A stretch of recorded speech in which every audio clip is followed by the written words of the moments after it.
Hey guys, तो स्वागत है आपका कैप्टन B2 के चैनल में, जहां आज हम अपने लेट से अपडेट के एपिसोड 17 में बात करने वाले हैं सुपर हीरो से जुड़े अपडेट्स के बारे में, जिसकी शुरुआत हम obviously Thor 4 love and thunder के ट्रेलर के अपडेट से करेंगे, जो कि इंडिया में ट्यूसडे के मॉर्निंग तक आ जाएगी, जिसके लिए हम सब काफी एक्साइटेड हैं, क्योंकि बॉस इसमें हमें गॉड द गॉड बुचर का ऑफिशियल लुक देखने को मिलेगा। साथ ही साथ मैं कुछ एक्शन सीन्स भी एक्सपेक्ट कर रहा हूँ। आई थिंक वो माइटी थॉर के फाइट का थोड़ा सा ग्लिम्स हमें दिखा देंगे रादर देन हमारे थॉर का, क्योंकि टीजर देखकर तो ऐसा लग रहा था मानो हमारा थॉर थोड़ा शांत सा है। थॉर लव एंड थंडर का एक ऑफिशियल इमेज सामने आया था, जिसमें हम mighty Thor and king Valkyrie को शाही कुर्सी में बैठे हुए देख सकते हैं, जो कि मोस्ट प्रोबेबली ओलंपस में कहीं होगा, जहां ज्यूस और बाकी गॉड्स की मीटिंग चल रही होगी। इसके अलावा यहाँ पर हम एक कैरेक्टर को देखते हैं, जो कि ऐसा स्पेकुलेशन किया जा रहा है कि ये देवी बास्ट हो सकती है, जिसने पहले ब्लैक पैंथर को गाइड किया था हार्ट शेप्ड हब तक। इसके अलावा सुनने में आ रहा था कि थॉर लव एंड थंडर का रन टाइम 115 मिनट्स का होगा, मतलब कि 1 आवर 55 मिनट्स का, जो कि मेरे ख्याल से गलत होगा, क्योंकि मैं नहीं चाहता हूं कि थॉर की मूवी इतनी छोटी हो। प्लस ऑफिशियल कंफर्मेशन नहीं है, तो इसको आप अभी के लिए गलत ही मानकर चलें। इसके अलावा डैनियल क्रेग, मतलब कि हमारे फॉर्मल जेम्स बॉन्ड, थॉर के भाई के कैरेक्टर का रोल प्ले करने वाले थे मल्टीवर्स ऑफ मैडनेस के अंदर, जहां वो बैल्डर द ब्रेव प्ले करते, जो कि हमें इल्यूमिनाटी के मेंबर के तौर पे दिखाए जाते। इनफैक्ट आप उसकी मूर्ति यहाँ पर देख सकते हैं, जिससे हमें ये समझ में आता है कि इल्यूमिनाटी का हर एक मेंबर के अंदर कोई स्पेशलिटी के वजह से उसको चुना नहीं जाता है, बल्कि वो किसी सुपर हीरो ग्रुप को अगर रिप्रेजेंट कर रहा है तो उस कारण से भी उन्हें चुना जा सकता है, क्योंकि एसगार्ड को रिप्रेजेंट करने के लिए बैल्डर द ब्रेव को चुना गया है, जबकि उसके लिए सबसे प्रोमिनेंट कैरेक्टर हेमडाल, थॉर या फिर लोकी हो सकता था। जिससे हमें यह समझ में आता है कि इल्यूमिनाटी की टीम के अंदर जो कैरेक्टर्स है, जरूरी नहीं कि वो मोस्ट पावरफुल हो या फिर द स्मार्टेस्ट भी हो। इसके अलावा ऐसी भी खबरें आ रही है कि घोस्ट राइडर और मैग्नेटो का सीन हमें मल्टीवर्स ऑफ मैडनेस में देखने को मिलता,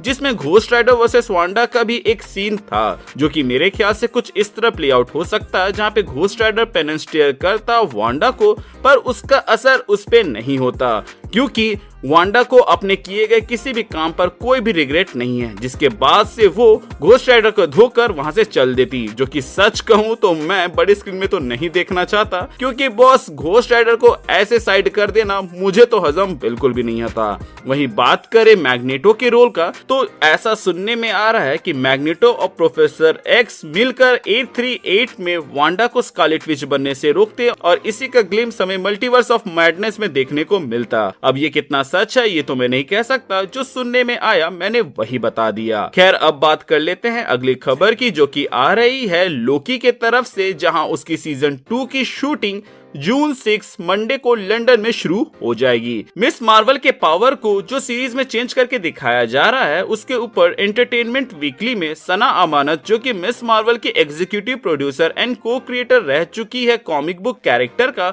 उन्होंने कहा है कि मुझे मालूम है कि इससे कई सारे फैंस नाराज होंगे, बट एमसीयू के बिगर पिक्चर का पार्ट बनाने के लिए ये चेंज करना एक नेसेसरी स्टेप था, जो कि आगे जाकर आप लोगों को समझ में भी आ जाएगा जब आप द मार्वल्स देखेंगे। मार्वल स्टूडियोज ने स्टैनली के लाइकनेस का डील कर लिया है अगले 20 साल के लिए, मतलब कि मार्वल मूवीज एंड शोज के अंदर उनके कैमियोज, मतलब कि उनके जैसे दिखने वाले लोगों को इसमें डाला जाएगा, जो कि काइंड ऑफ एक ट्रिब्यूट होगा। नो वे होम में भी ये होना था, लेकिन उसको बाद में हटा दिया गया था। अगर आप बिग हीरो 6 के फैन हैं, तो जून 29 को डिज्नी प्लस में बे मैक्स का शो आने वाला है, तो उसको मिस मत कीजिएगा। और इन केस अगर आप लोगों ने बिग हीरो 6 नहीं देखा है, तो उसको देख लीजिए, क्योंकि वो बहुत ही बवाल। एनीवेज, डेयरडेविल के सारे सीजन डिज्नी प्लस में अवेलेबल हैं, बट फिलहाल वो इंग्लिश में ही है, जिससे हमें ये पता चलता है कि जो खबर आ रही थी कि हिंदी डबिंग के वजह से ही डिले हो रही है, वो सच थी। Plus Daredevil season 4 is confirm, और डेयरडेविल सीजन 3 जहां पे खत्म हुई थी वहीं से कहानी शुरू होगी, लेकिन अभी तक ये चीज क्लियर नहीं किया गया है कि डेयरडेविल में जो हमें नेटफ्लिक्स में देखने को मिला था,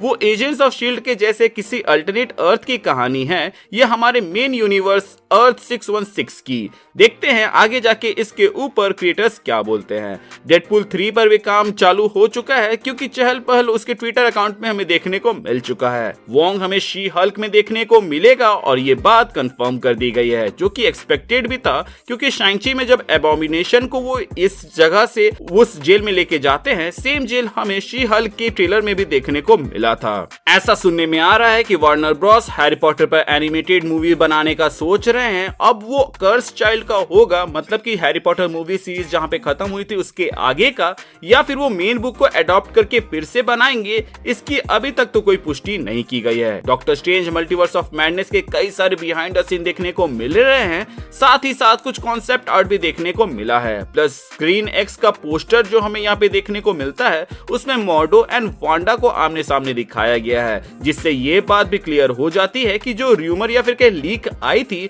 कि वांडा शुरू में मॉर्डो को मार देगी, उसको वो इनडायरेक्टली यहाँ पे कंफर्म कर देती है, क्योंकि मूवी के अंदर हम मॉर्डो वर्सेस वांडा कहीं पर भी नहीं देखते हैं, प्लस ये भूतिया महल भी नहीं देखते हैं। इसके अलावा मॉर्डो के इस सीन को हटा दिया गया, तो इससे हम ये भी समझ सकते हैं कि शायद तक डॉक्टर स्ट्रेंज 3 मूवी के अंदर मॉर्डो का कुछ रोल होगा, इसलिए उसको इस यूनिवर्स के अंदर, मतलब कि मेन यूनिवर्स के अंदर जिंदा रखा गया है। अब बात करें स्ट्रेंजर्स थिंग्स के एपिसोड्स के लेंथ की, जो कि अभी काफी चर्चे में है, क्योंकि एक सीरीज होते हुए भी उसकी एपिसोड की लेंथ एक मूवी के बराबरी कर दे रही है, जिसकी वजह से एक्सपेक्टेशंस बहुत ही ज्यादा बढ़ गए हैं। अब देखना दिलचस्प होगा कि ये हमारे एक्सपेक्टेशंस पे खड़ा उतरता है या नहीं। इसके अलावा अम्ब्रेला एकेडमी सीजन 3 का भी ट्रेलर सामने आ चुका है, जिसको देखकर तो बहुत ही मजा आया, क्योंकि मेरा favourite number 5 and misfits are back in action. Hope so ये सीरीज हमें एंटरटेन करे जैसे पहले के 2 सीजन ने किए हैं। एंड जो लोग इंटरेस्टेड हैं ये जानने के लिए कि ये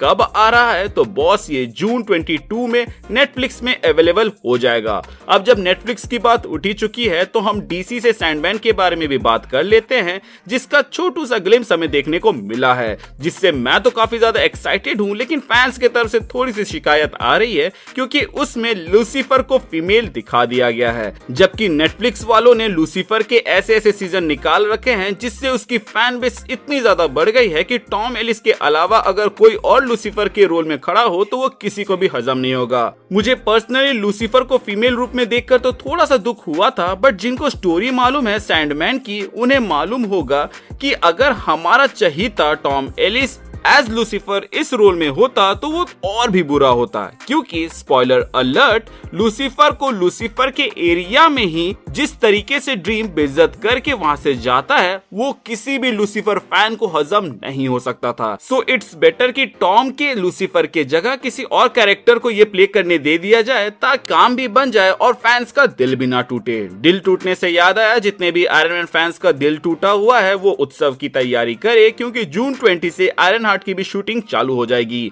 सो गाइस, आज के लिए बस इतना ही। आई होप कोई ना कोई अपडेट तो इस वीडियो में ऐसा होगा जो कि आपको नहीं पता होगा, एंड अगर ऐसा है तो चैनल को सब्सक्राइब कर दीजिएगा ताकि आप ऐसे ही अपडेट्स मिस ना करें। चैनल पे नए हैं तो चैनल को सब्सक्राइब कर दे, और पुराने हैं तो प्लीज चेक किए आपने बेल आइकन दबाया है या नहीं। अगर आपने दबा दिया है तो वेल एंड गुड, और अगर आपने नहीं दबाया है तो उसे दबा दे, ताकि जब भी मैं कोई वीडियो डालूं उसका नोटिफिकेशन आपको जाए। इसके अलावा हमारे चैनल का एक छोटा सा मोटो है, जो कि ये लोगों की मदद करे, अपना ख्याल रखे एंड कीप मूविंग फॉरवर्ड का रट लगाकर आगे बढ़ते जाएं। Thank you for watching this video, stay tuned.